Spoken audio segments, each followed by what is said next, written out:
नमस्कार मैत्रिणींनो, आज आपण बनवूयात श्रावण घेवडा।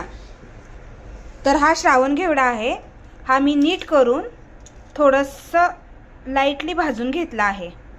तर यासाठी आपण कढईमध्ये तेल ठेवलं आहे। त्या तेलामध्ये लसूण,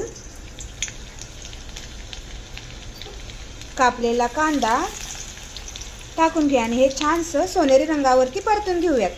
हळद 1 चमचाभर टाकून घेऊयात। एक छोटा अर्धा टोमॅटो आहे, तोही मी यामध्ये टाकून घेते। तो पण छान फ्राय करून घेते। त्यामध्येच लाल तिखटही टाकून घेऊयात। आपल्या आवश्यकतेनुसार टाकून घ्या। मध्ये हे आपण श्रावण घेवडा टाकून घेऊयात। तो छान मिक्स करून घेऊयात। बघा किती सुंदर आणि हिरवा रंग आहे याचा। चवीनुसार मीठ।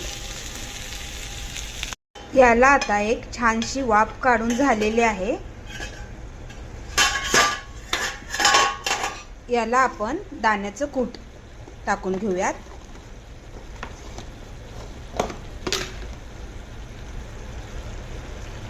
याला भरपूर असं कूट घालून घ्यायचं, जेणेकरून याची टेस्ट खूप छान लागते।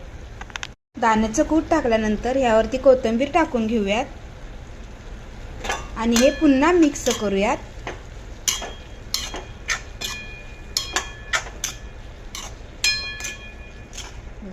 खाण्यासाठी तयार आहे श्रावण घेवड्याची भाजी। सांगा मैत्रिणींनो, कशी वाटली तुम्हाला श्रावण घेवड्याची भाजी?